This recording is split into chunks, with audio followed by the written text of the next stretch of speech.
Hello and welcome back. I am a co-host, Samantha Farlow, with the Garrison Public Affairs Office. And I'm another co-host, Corporal Brianna Dew, with the 1st Cavalry Division Band. And I'm the next co-host, Specialist Kyra Pearl with 11th Signal Brigade. And this is Fort Hood's Great Big Podcast.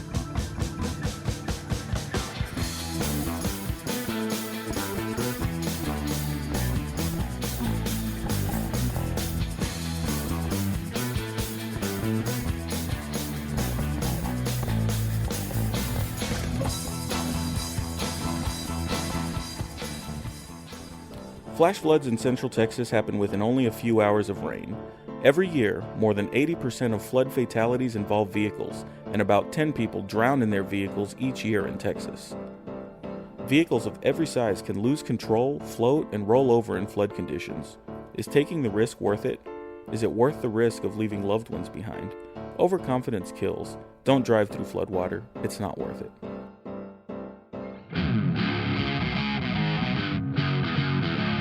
Welcome back. Today we have with us the Garrison Commander, Colonel Chad R. Foster. Sir, thanks so much for being on the show with us today.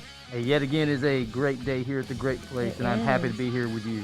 Yeah, we appreciate it. So we are going to be talking quite a few amount of topics today. Yes. We're going to start off with leadership and how important it is. And sir, I know you have your own titled leadership brand that you've got. Do you want to tell us a little bit about that? Well, again, a far more grandiose label than what is probably warranted. But, you know, I always talk about investing in people.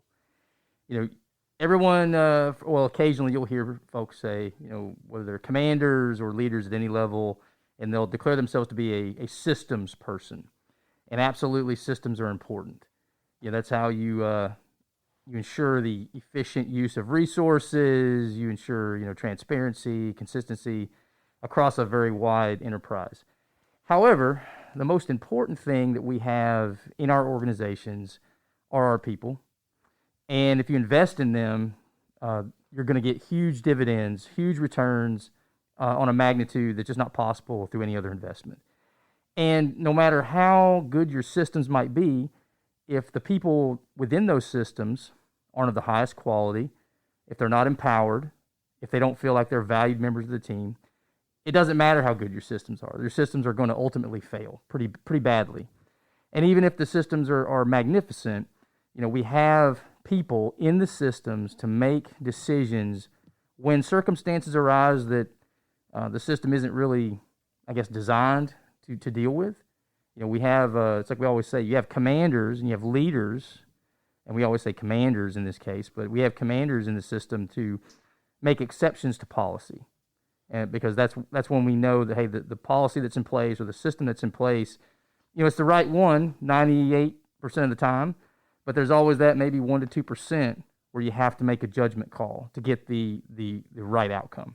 And so that's why I think investing in people is so important. You're building for the future, and you're building for today. That reminds me of people first. I really like that saying, invest in people. Yeah, I mean, again, you put people first because that's the first place you should think about when you start talking about where are you going to put your time, where are you going to put your energy, and, you know, in a lot of cases, where are you going to put your resources. And I think a lot of that's going on right now on Fort Hood. I mean, we have the People First Center, which I think most people have heard about, maybe not a whole lot. I didn't know that there was a center, actually, oh, sir. Oh, wow, okay. Well, you know, we need to do a little bit better job of talking about it then. Because Well, you're in the right place, sir. All right. Well, it's the first of its kind in the Army, and this was an initiative that the 3rd Corps in Fort Hood Commanding General, Lieutenant General White, really spearheaded. And the idea behind it is that we while People First might and should and will permeate everything across the installation, all of the different echelons of leadership, as a way to focus, you know, kind of our attention and our resources. We talked about that a little bit a minute ago, in a single spot where we have, you know, this one location where we can bring together expertise, we can bring together resources, and we can bring together, you know, effort and training and education to that end. To invest in our people, we should do so, and I think that's what the People First Center is. It's going to be, and it's going to be operational around the 1st of October.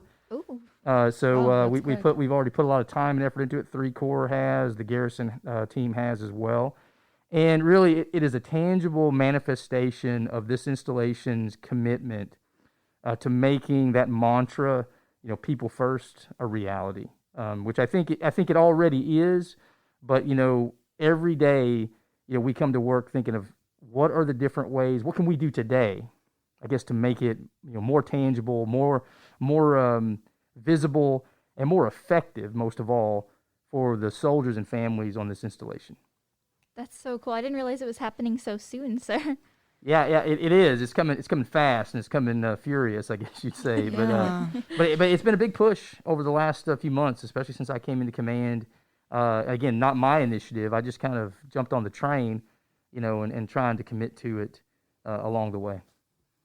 So where did the idea come from for it, sir, if it wasn't from you? Well, I think it's probably the result of, it predates my arrival here, but my guess is, and I think it's a pretty good guess, is that it's the result of collaboration from a lot of different leaders across the base. One thing that the commanding general here is very, very conscious about is hearing from leaders at all echelons. And I think based on that input and based on his own vision about how he wants Fort Hood to grow in this area, that's where it came from. So I think it's, hey, let's do something that's tangible, something you can see, something that you can actually go visit, that isn't just a monument, that it's something that's functional. I think that's a really great idea. It also helps for a lot of the community and the people to have a physical place to see other than a hashtag on social media. Yeah, absolutely. And hopefully a lot of those hashtags that you'll see will start to refer to this tangible manifestation of Fort Hood's commitment. Agreed. Where will the center be located? Well, any of the old Fort Hood veterans will recognize the old mission training complex, which has been since replaced by a magnificent facility, the new mission training center, which is over by our closer to our DRIF, our deployment readiness reaction field. But the old mission training complex, large facility with a lot of space and a lot of capability.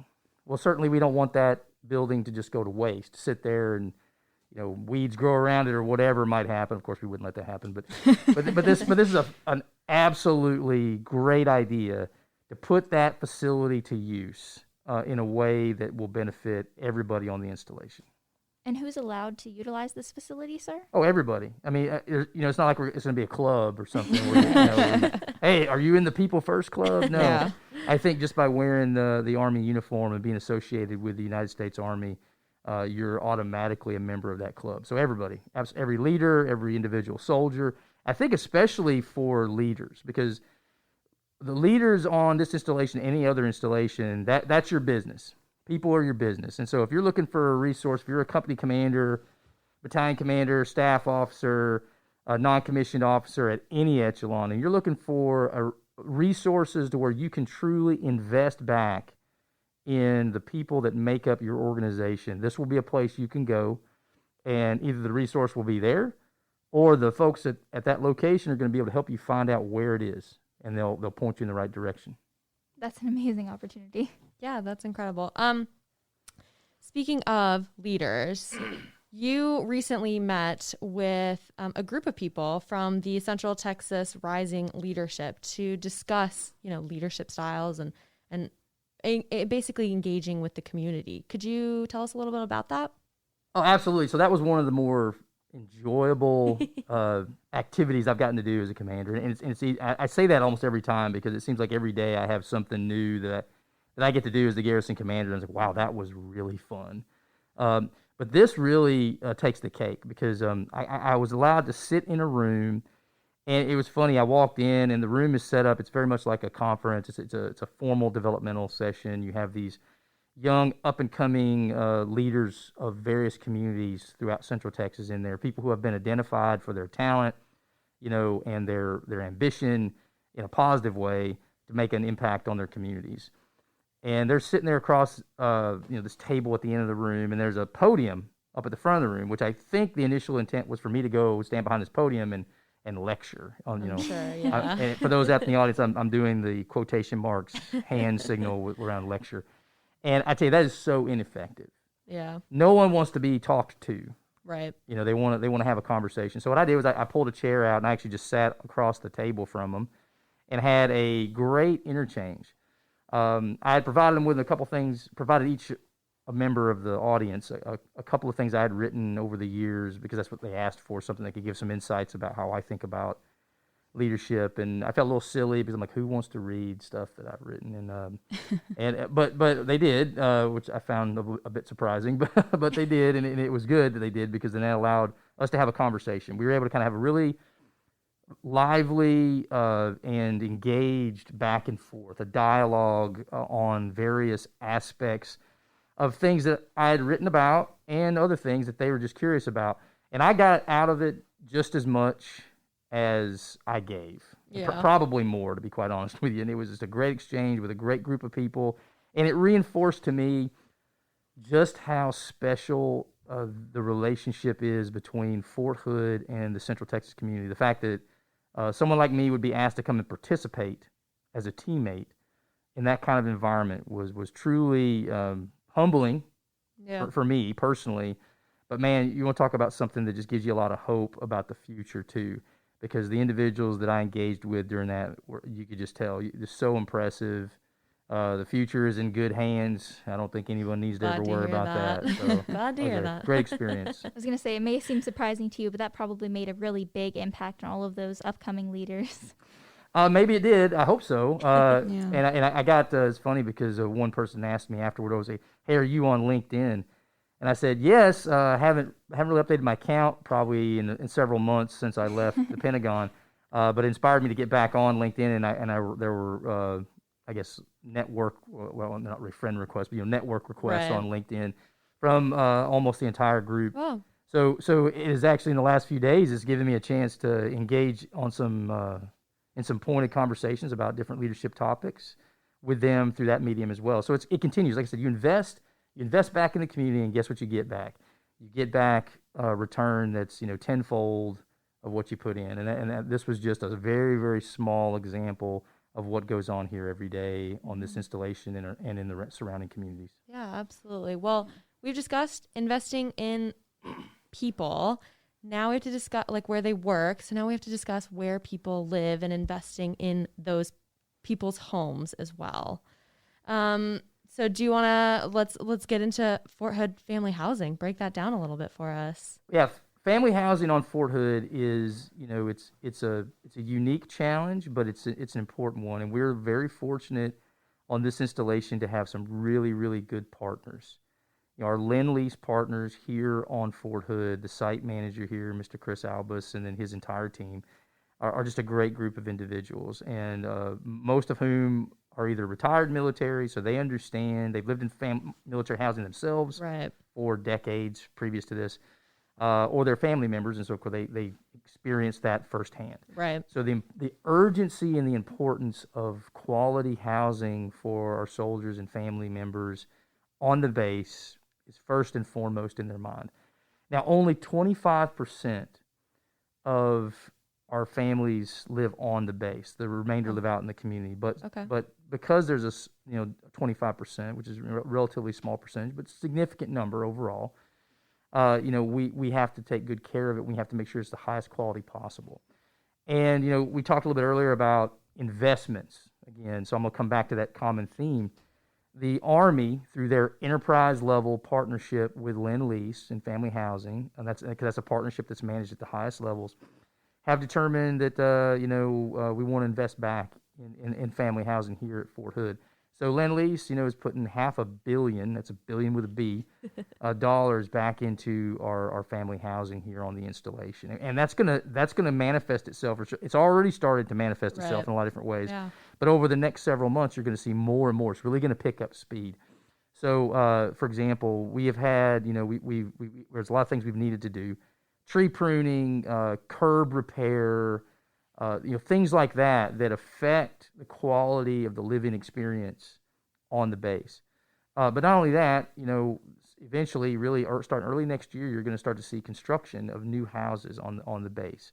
And those houses are going to be targeted at our junior enlisted soldiers and their families, which is exactly the right place to put that initial big push. to make sure that, these new soldiers that, many of whom this is their first duty assignment or maybe their second duty assignment, but at the very least, they're new to the Army. They're new to being out here in the world. And we already put this massive weight on their shoulders with everything we ask them to do on a daily basis to protect, our country, to support our national security objectives, to deploy, to train. Well, the least we can do, is to give their families a peace of mind about they have a good, high-quality, safe place to live. And we've done that for a long time, and we're committed as an Army with our Lend-Lease partners of doing that even better in the years to come. And just to give our audience a bit of a scope for what's coming, there are about 2,500 new roofs, 1,300 interior renovations, 800 exterior paint jobs, 500 new homes being built as of starting in 22. But aside from those who live in on-post housing, is this going to affect any of the soldiers currently living in the barracks, sir? Okay, absolutely. So if you've been driving around Fort Hood, you've probably noticed, various barracks buildings in different stages of renovation, and that's kind of the theme here, renovation. So we have 99 barracks currently on Fort Hood. We're actually got funding to do a 100th barrack, build that brand new here pretty soon. But our barracks are old, like a lot of our facilities. They've been around for a long time. And we've known that they need to get renovated. And so the challenge is always, timing and resources. Luckily, we have 8 of those barracks that need renovation currently underway with a like number programmed in to be done within the next 2 to 3 years. So those ones you see going around, it's a pretty amazing process. You'll see these barracks buildings that have been stripped down to really a skeleton. And then what the renovation team does after they've stripped it down, they go back in and they rebuild the innards, if you will, to a very, very high quality, modernized, and to the new Army standard for barracks, which provides each soldier with more living space and more opportunities for privacy, which is what we're trying to get to. So it's really not just is it a quality thing, it's also responsive to what soldiers today want and need. What a soldier wanted or needed, I guess, in 19, and there are many things are still the same, I'd say the vast majority, but there are some things that change over time. Expectations change a little bit, and I think this is a way to address those in a meaningful way so that our soldiers are even better prepared to do all of the difficult things that we ask them to do every day. Yeah, that's a lot of changes because I know that they are renovating the reception barracks area too. Oh, that's all part of the same effort. Oh, it's all the same. All part of the same effort. Yeah, and it's So you're a brand new Fort Hood soldier. That's your first impression, and it's so important. It is so important because you only get that old saying. You only get one chance to make a first impression. Yeah. I agree. And we have those formative periods in soldiers' careers with them and their family. That is going to go a long way to determining if that soldier decides with their family to continue to serve. Mm-hmm. We're at a war for talent. And the most talented people are often the most difficult to keep in. Yeah. Because they have options. Right. And so we want the Army to be a desirable and effective option for their future. And it helps when there's obvious signs that, hey, the Army cares about me, they value my service, they value my talents and skills, and I'm going to give back 100% to my country and to the Army. Or that's kind of the mentality you're trying to inspire here. And people come with it. There are some people, they have it just instilled in them, from an early age. Other people, maybe not so much, but they learn it.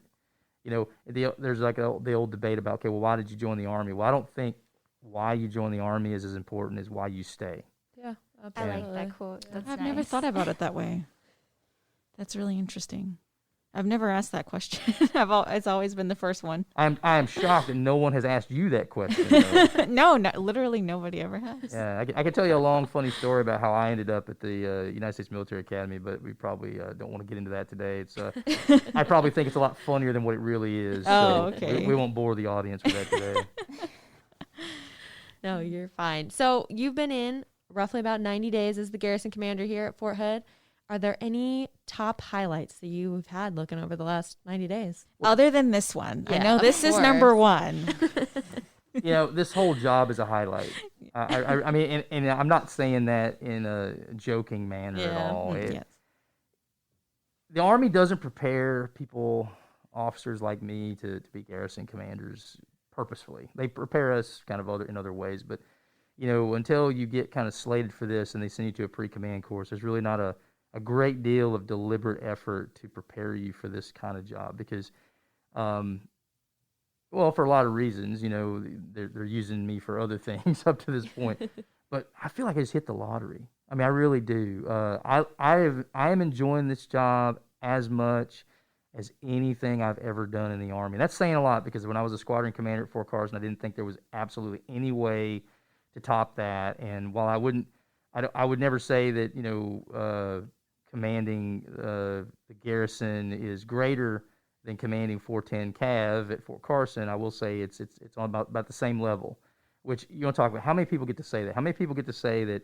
Not only have they had one, they've had two just magnificent career experiences, professional experiences. But if you're talking about highlights, I mean, I'm impressed on a daily basis by the quality of the civilian workforce that I get to kind of interact with and work with every day. And sometimes they say, well, lead the workforce. But in reality, I think they're leading me in so many cases, in fact, most cases.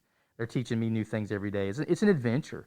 I mean, I'm learning about endangered species, environmental concerns, housing, budgets, utilities, and energy management, and utilities in the sense of renewable energy, interacting with community leaders.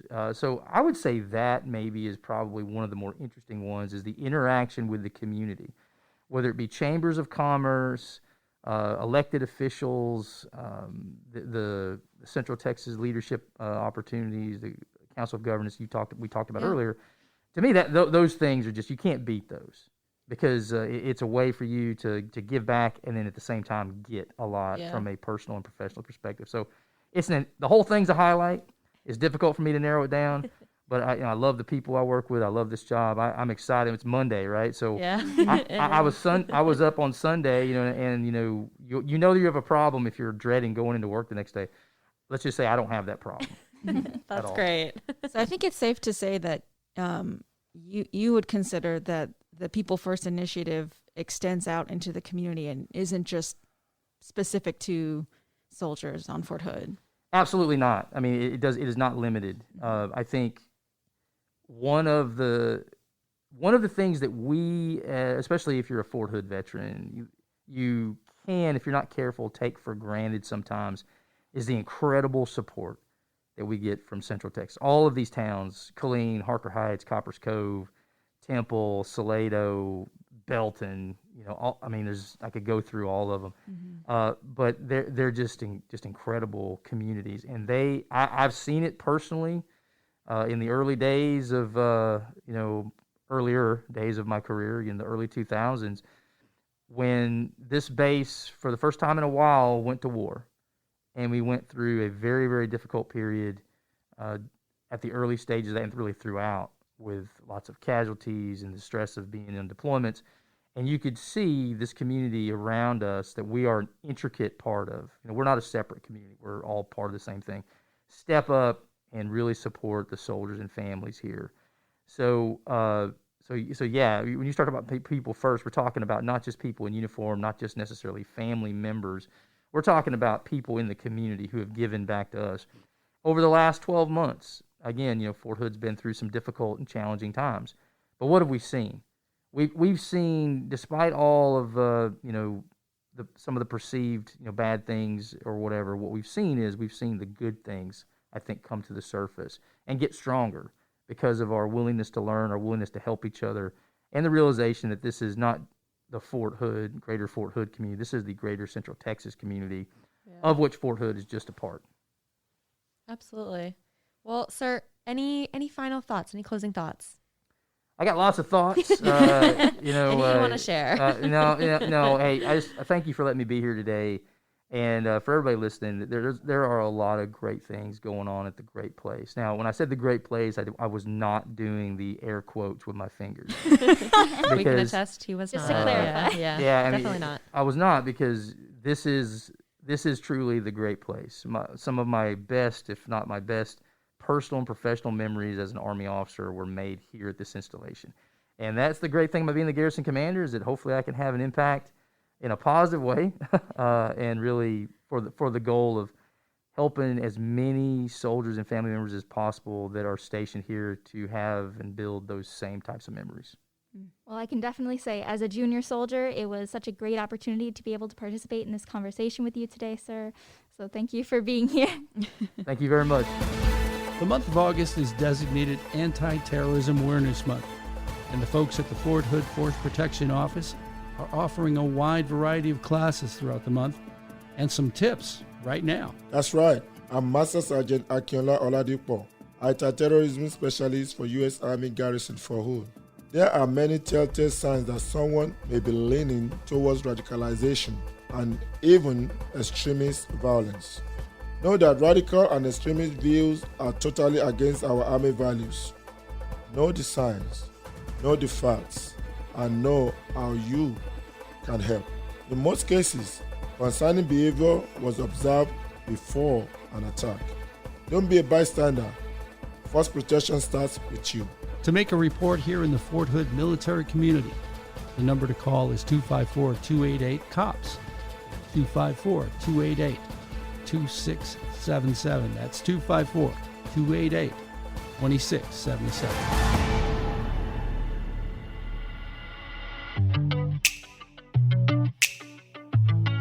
Welcome back. Honestly, what a great interview. Yeah. It was so nice catching up with him and hearing everything that he had to say about people first and investing in people and engaging with the community. I know I learned a lot. I'm so excited that I didn't get rank struck, like the Army version of starstruck. Oh, I've never heard that term before. I like it. Rank struck. Well, okay, so as you heard with Colonel Foster, we are recording today on a Monday, but when this is dropping for everybody, it will be coming out on Thursday, which is Women's Equality Day. Woohoo! Awesome. Ladies. It's actually the 101st anniversary of the 19th Amendment being passed. So, Wow. Which gives women the right to vote. yes. Very important. Very exciting. Yes. Yes. My unit made a little project for it. I was able to interview different soldiers of all ranks and get their little insight on the special day. So Perfect. Well, let's take a listen.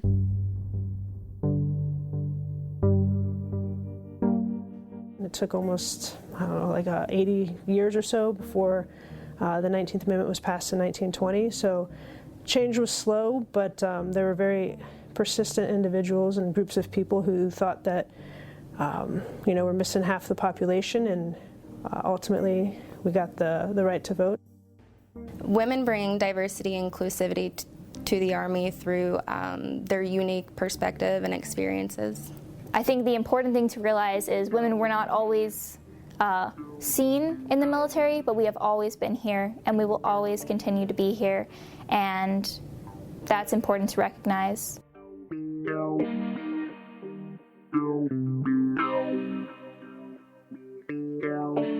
So, what did you think? I liked it. Yeah, that was so nice to hear everybody's thoughts.